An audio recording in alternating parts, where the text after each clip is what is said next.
Hi, Patricia Coughlin, Dr. Patricia Coughlin. It's a pleasure to have you.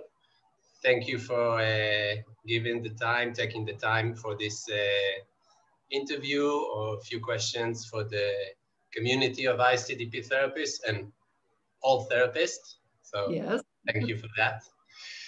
very well. Dr. Patricia Coughlin, you are the author of a few books in the field of intensive short-term dynamic psychotherapy. You are in the field, if I'm not mistaken, for about 40 years now, with a lot of experience, 30 years from that in intensive short-term dynamic psychotherapy. And you have a very, very active YouTube channel that is very helpful, very supporting for the community. And we love to have this time to talk with you, support the community, and see what we can make of it. So thank you. Good. I look forward to it. So like the first thing I want to ask you is about your development as a therapist. Like what affected you during your way, and what were the milestones that really shaped your development as a therapist? Wow. Yeah. I mean, I think I was very fortunate, both in my undergraduate education and also in my graduate school, and then on to residency, that I've had some remarkable teachers and supervisors and mentors. And of course, there's a lot of research that supports that notion, right? That having those people. I mean, as an undergraduate, in fact, so I went to a university that had a small honors college within it. So it was kind of the best of both worlds. I had these small seminars, and yet I had access to the large university.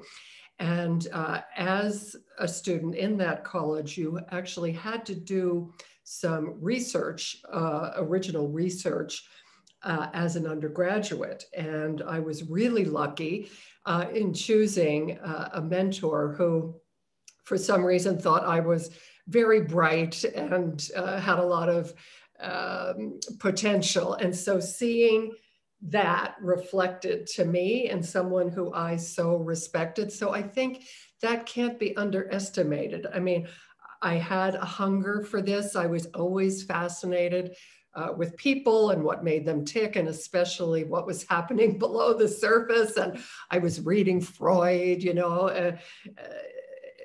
as an undergraduate. But I think, again, it's having mentors who recognize something in you and nurture you.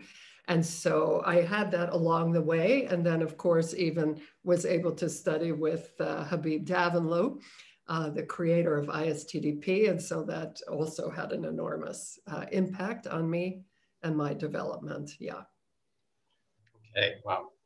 So you said something about that regards, I think, to the supervision. So like having a mentor that sees something special in you. So this maybe can lead to the next question about how do you see your work, because you do a lot of supervision, right? You work with therapists. How do you see your work in supervision? And maybe you can talk a little bit about the way supervision is taught and is brought up in psychotherapy, like bringing vignettes regarding videotapes and the way implementations of ISTDP in that supervision.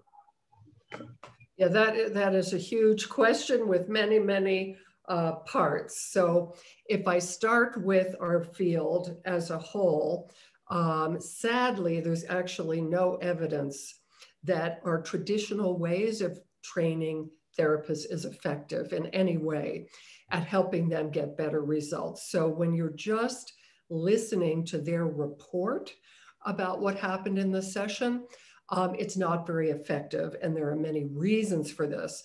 I mean, 60% of therapists actually admit to consciously altering, right? What happened, you know, omitting certain embarrassing things, focusing on us. So obviously you're getting a distorted view to begin with. And that's conscious. I mean, never mind all the unconscious. I mean, what people don't see, they can't report. And so, in fact, the only thing that seems to have empirical support as effective is actually watching the videotape of the interaction between patient and therapist. In this way, I can actually assess the patient as well. So I can see, are you assessing them properly? Are you seeing what I'm seeing? And then you can, in addition to talking about how to understand the patient, how to formulate the case, I can actually do very specific coaching around actual interventions and how to be more effective, more precise, and things like that. So you can really address several levels. Now, when you're asking about how I work, again, one of the things that I think is most important is really getting feedback, you know, not just from your patients, but also your supervisees about what is really helpful to them. And what I hear consistently is people, again, spontaneously saying, I feel like you're not just my teacher and supervisor, you're my mentor. And I think what they mean by that is that I'm invested in their personal development as well as just their technical expertise. So something I feel strongly about, and again, I think there's research support to is that it's who we are as well as what we do. And so how do we integrate and in such a way that we are an authentic presence? That is extremely important. So I try to address personal issues around development as well as case conceptualization and then specific intervention. So there are many layers to that. And one of the, I think, most wonderful pieces of feedback I ever received, I think this was after the IEDTA conference in Washington. At that time, Kristen Osborne was the president of the organization, and so she was running the show. And she came up to me at the end and she said, Patricia, do you realize that 80% of the people who presented at this conference are trainees of yours? Wow. You have a way of supporting people, again, not to become clones of me, but to really find their own voice and then to make their own unique contribution. And so that's something I feel really good about. This is so great, really moving, and yeah, just finding your voice, yeah, your own voice.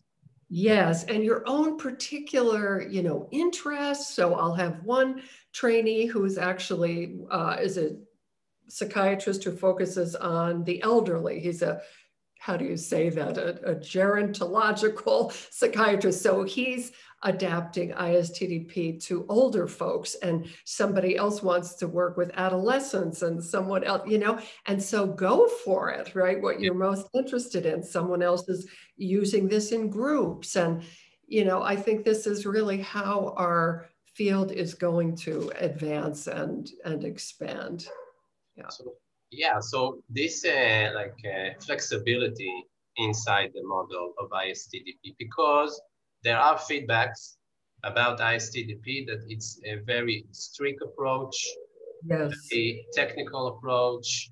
Some will say aggressive approach. Mm-hmm. So, and this thing that you're talking about, the flexibility. So how do you understand these replies that the method is receiving from some people? You know, I think, of course, it's a real concern that I have, but I think it's not unique to ISTDP. Human beings, for some reason, want things to be simple, right? And they have a difficult time with complexity. So we tend to become reductionistic and narrow in our focus. And if you look at the history of CBT, for example, the effectiveness of CBT has gone down consistently in the last 50 years. Now, why is that? My idea is because, again, people got narrow in their focus, right? Thinking, oh, all I have to do is challenge pathological beliefs, right? The fact is that Aaron Beck and all of the original CBT therapists were analysts. And so they already had this deep, rich understanding of human beings. And then they could add the specific factor of really looking at those distorted beliefs, and they improved their outcomes. And I think the same thing is happening in ISTDP. Davenlew is an analyst. All of his original students were psychiatrists and psychologists, most of whom were analysts. And then they could begin to add some very specific interventions to increase their effectiveness. Over time, people who have no background in psychoanalytic theory, who might have been trained in CBT or something else, are trying to learn this just as a method without understanding the theoretical foundation of the method. And it's a real problem, and they've become very reductionistic. All I have to do is pressure to feeling. All I have to do is watch for size. And this is, of course, a huge mistake. Yeah. And we know that the therapists who get the best results have a high ability, high capacity to tolerate complexity and uncertainty.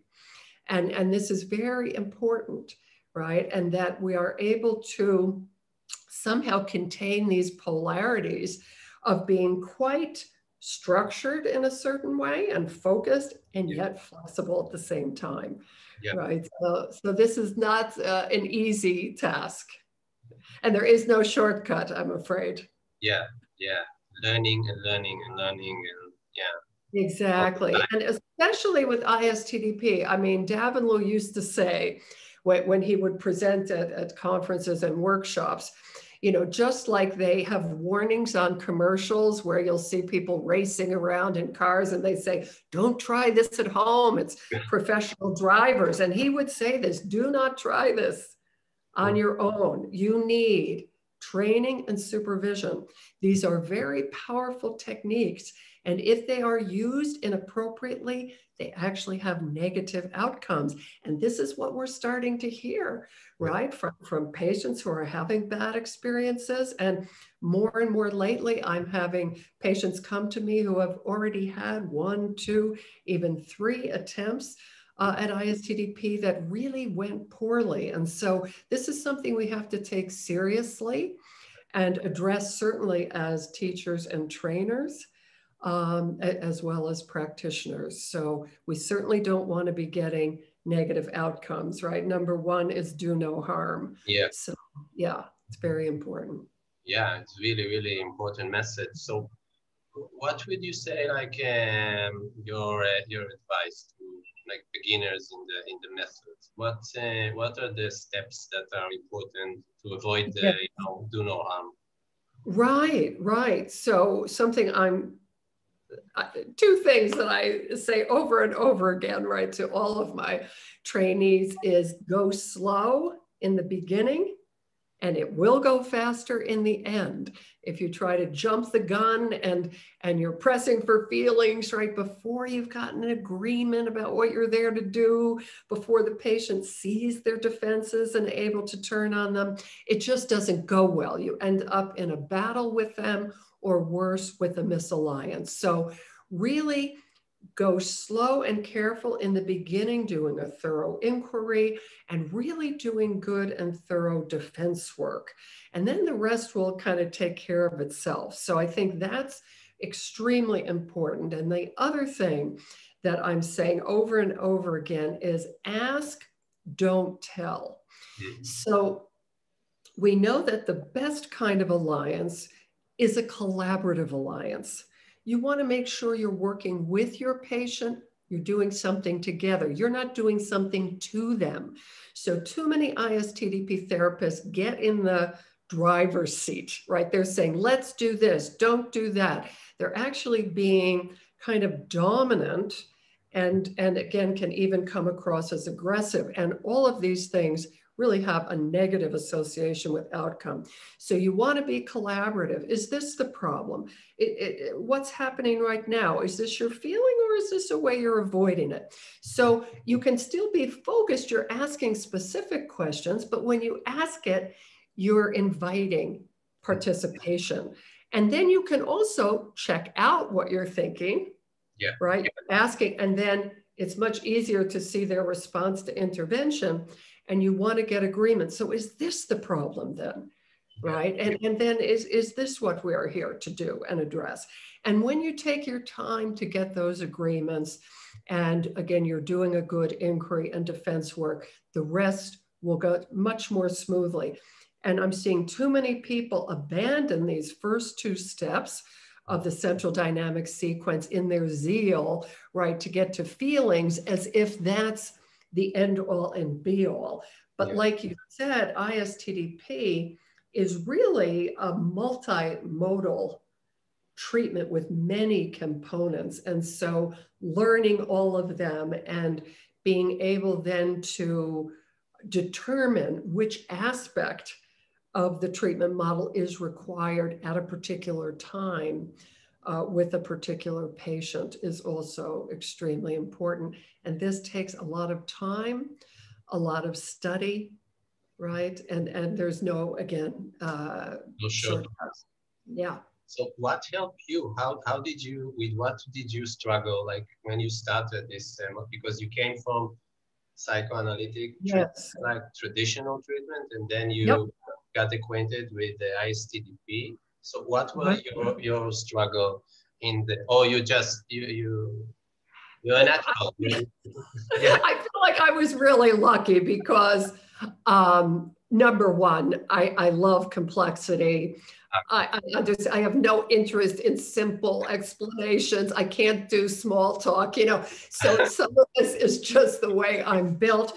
But then because I had many years of studying psychoanalytic theory, and because I did have already 8 or 10 years of clinical experience before I met this method, when I finally got those tools, right, to make my theory, work in an effective way, I mean, I was just like a duck to water. And I think, again, because I understood the unconscious, when I began to use these effective interventions, I really could understand the response to intervention. And that's the other thing I find very troubling in many of my students and supervisees is they simply don't understand the unconscious. So they're missing, like the unconscious is speaking to them, to me very clearly, and they're completely missing it. And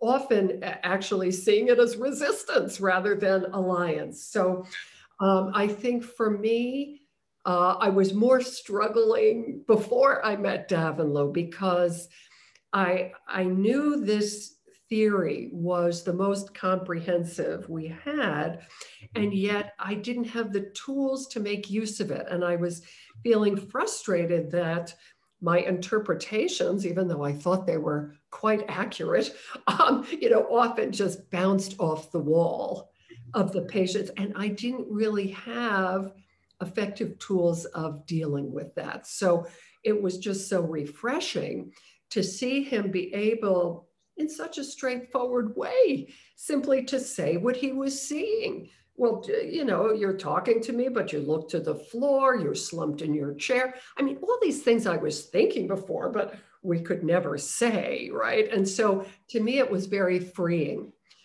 to be able to speak the truth like that. And to get some more effective tools to make use of my understanding. Really, I can feel it doing I don't have, of course, I have little experience, but I can feel that. And also I want to share that I did supervision with you. Yes. I could feel really the intensity on the one hand, but really the dedication, like you said, on the other hand. So I felt this complexity was really a very unique experience. Mm, mm. And you know, you're also talking about some of the qualities, right, of the best teachers and the best therapists. Yeah. Enthusiasm, right? So if you're passionate about your method and really present and engaged, right, Yes. as well as skillful and competent. So a lot of therapists have the idea that if you're just sympathetic, Yeah. right, and nice and empathic, right, that's going to, Just you the know, relationship, right? That's just the focus just on the relationship. Yeah. right. And even the relationship in a sort of simplistic way, right? As if just being nice and sympathetic is going to forge that alliance. But research shows that it's really the element of trust. When the patient senses that you're competent and skillful, that you know what you're doing, Yeah. and that they're in good hands, that's much more important than just sensing that you're nice and warm, but maybe don't have very specific skills, right? So it's a complex mixture of qualities, right? And I think, you know, when Malcolm Gladwell came out with that book, Outliers, and this whole idea about the 10,000 hours, you Hmm. know, Yeah. required for Expert. mastery, Yeah. I thought, you know, what's missing there is who's going to put in 10,000 hours, right? Only people who are like passionate Yeah. about it, right? Yeah. And so, you know, and also who have some talent, right? There is some innate capacity, and then of course you can build on that and expand it. But not everybody can do this Yeah. work. It really demands a great deal Mhm. of the therapist. So, so say Patricia, like David Malan wrote, like you know, he said that he thought that this method ISTDP will be like a breakthrough in the field of Yeah. psychotherapy. Like he predicted that. He said it didn't happen. You opened the way for a lot of therapists to Oh, maybe just, you know, have the possibility to reach out and teach this complex model. mhm. But do you think this method ISTDP can be like this 10,000 hours? Why don't people learn 10,000? Because you know, you see in medicine, there are a lot of experts in the legal field. There are a lot of experts. So why do you think in psychotherapy people won't go to the whole extent, like being experts in a field like ISTDP? Because it is a field that it is growing, but it's Yeah, not getting in the center yet. exactly, exactly. So again, I think there are many answers to this question as far as why ISTDP in particular has not, in fact, caught on wildly, broadly. Again, I think it's an extremely difficult and complex method. And more, if you look at, you know, just culturally, and certainly in America, we want things simple, easy, and fast. People aren't willing, they want immediate gratification, immediate feedback, and aren't willing to put in the time and effort it actually takes to master something. So there's this proliferation of methods, right? And many of them just focus on a single factor. And the more methods we develop and the more diagnostic categories, it has done absolutely nothing to advance the field.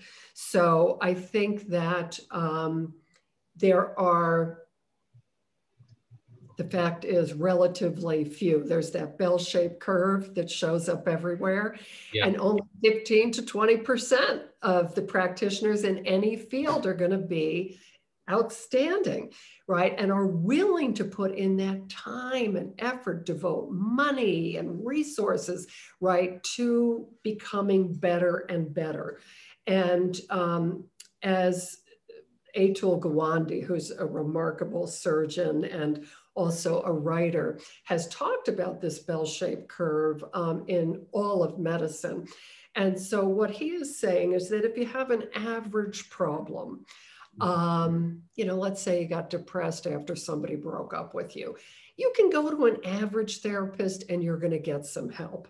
But if you have a complex disorder, you've got OCD, you have multiple issues, you're anxious and depressed and avoidant of conflict and having trouble with closeness, then it really matters who you go see. And you actually need one of those super shrinks, one of the people on the left side of that bell-shaped curve, if you're going to get help. And so, I think it's a complex answer. I think that you love, this is a question for you. You like complex issues, so it's special for you. I do. And to me, it's utterly fascinating. I never get bored. And so this issue of, when people have a narrow focus, and let's say an ISTDP, they go in with a preconceived notion that all the patient's problems are the inevitable result of guilt over rage. So they will try to make the data fit that hypothesis. And things are much more complicated than that. And symptoms can be held in place by multiple factors. And so that whole notion of peeling the onion and discovering the multiple factors, intrapsychic, interpersonal, biological, that come together to form and maintain these symptoms. So that's what I'm interested in anyway. And yet, given that, I think there's another issue that's started to happen in ISTDP that troubles me. One of the things that really appealed to me about Davenloo was that he abandoned the medical model with a view around pathology, and he really shifted to a potential model, seeing everyone as having the potential to heal, to be who they really are, and to, present their gifts to the world. And I don't know how it's happened, but I'm seeing a retreat now to kind of this focus on pathology, focus on resistance, focusing on what's wrong and what's missing, instead of understanding the conflict, right, of this desire, right, to be a true self and to attach, and then the anxiety and avoidance of it. And so I think that's another thing that is going to undermine the treatment. And Davenloo, like many innovators, he's brilliant and in many ways intuitive. And he can't necessarily explain very well, why he's doing what he's doing. He even said that once. He said, exactly. Only after I could explain. Yeah. Exactly. And with the help of David Mallon, actually. So if you look at the history, it's fascinating. So Davenloo was really starting to experiment. And of course, he had a great fund of knowledge and experience, but a lot of it was more intuitive. And then it was when Mallon saw his work and he said, don't you see, you are using the triangles.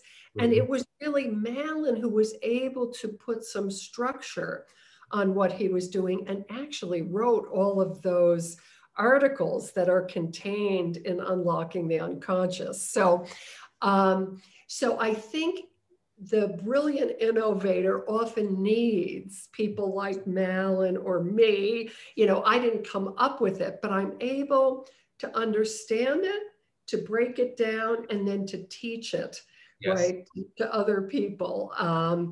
And so, I think there are, again, all kinds of reasons why.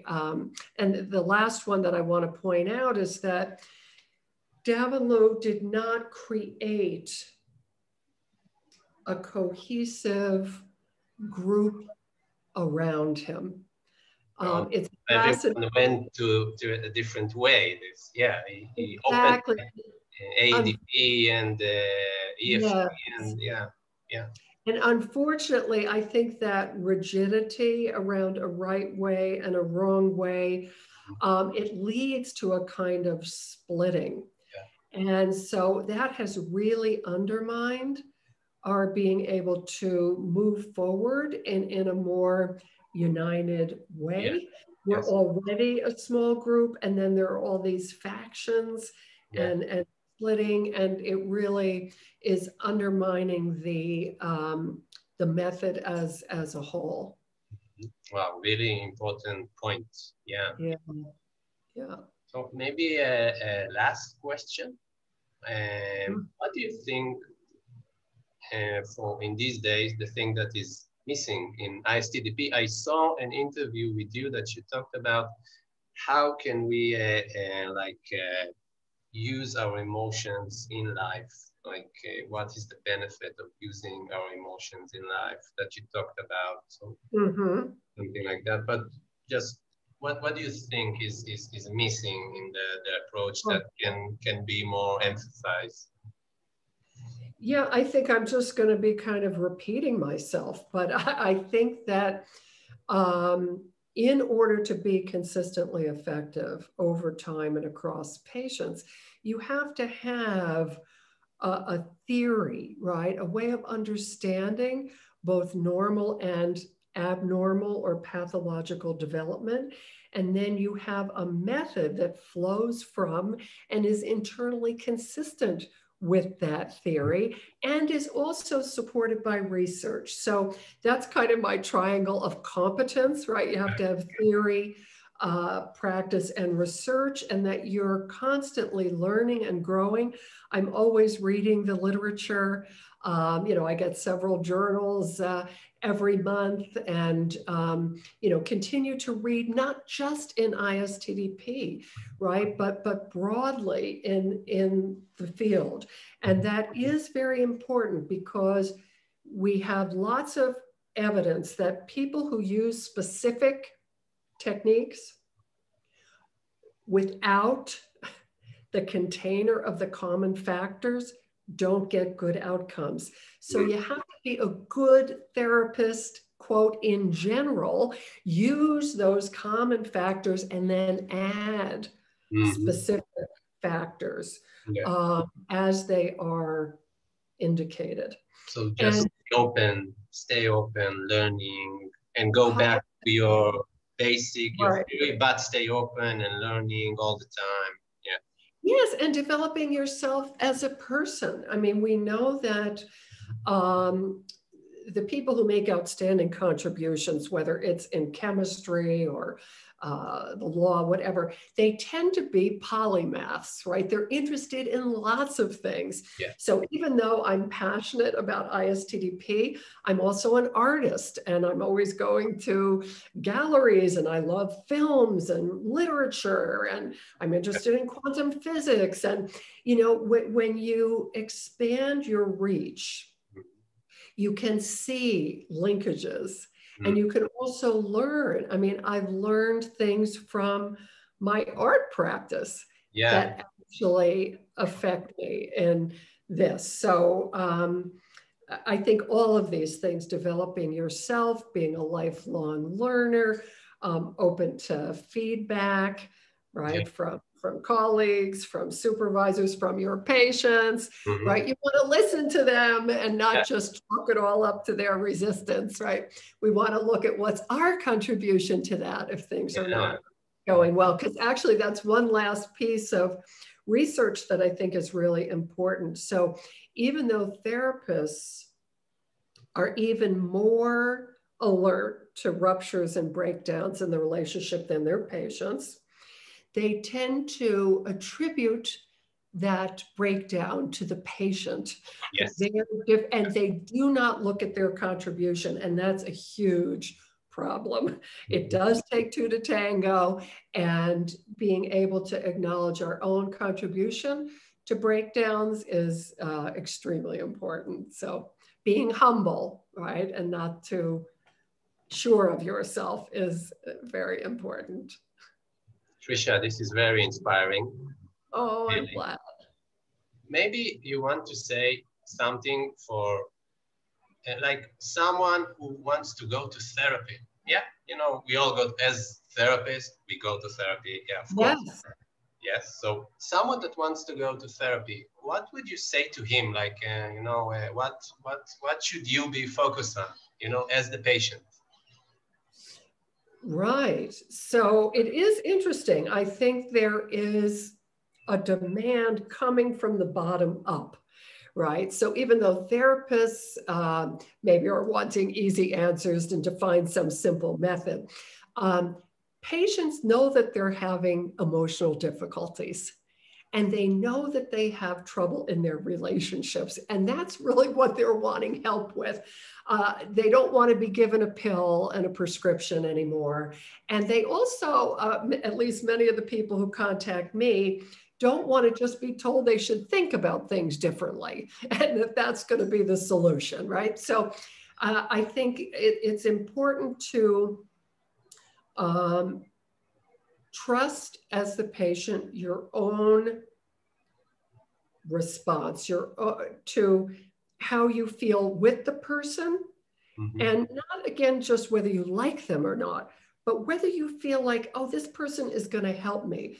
It was kind of a tough session, but I really got something out of it.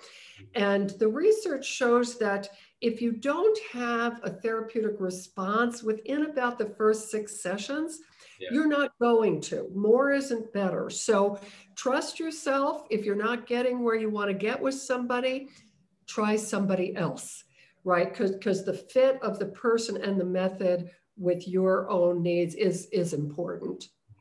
This is very healing as itself. You know, trust yourself. Yeah. Exactly, right. Because someone recently had been looking to start therapy, and I have a long waiting list, and so I said, "Oh, why don't you try these other people in the interim?" And this woman, she said, "Oh, I called this one guy, but boy, you know, my gut just said no, he's not for me, and I'm just going to trust it, and I'll wait." You know, and that was probably a good call on her part, right? So, yeah. Yeah. Well, Yuval, I want to thank you so much for Thank you. inviting me to have this. And I think you are just a shining example of someone who's passionate, but also generous. I mean, you want to learn and you want to share what you're learning with the community. And so it's really people like you that are going to advance our field. So Thank thank you you very so much. much. Really, thank you, Patricia. You're very welcome. Bye. Bye-bye. See you soon.